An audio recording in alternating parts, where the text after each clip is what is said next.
Friends, मी आज तुम्हाला समानार्थी शब्द सांगणार आहे. ते तुम्हाला मंथनसारख्या स्पर्धा परीक्षांसाठी उपयोगी पडतात.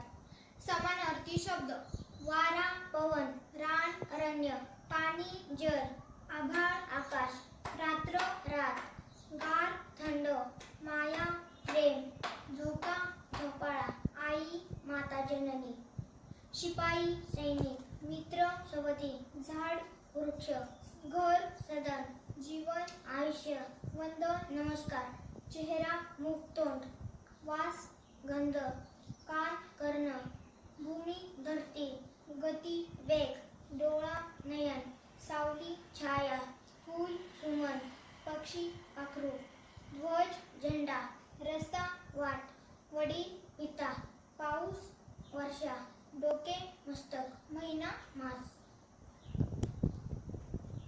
तुम्हाला जर माझे रोजचे व्हिडिओ पाहायचे असेल तर तुम्ही लाईक करा, शेअर करा आणि सबस्क्राईब करा. मग तुम्हाला दिसतील.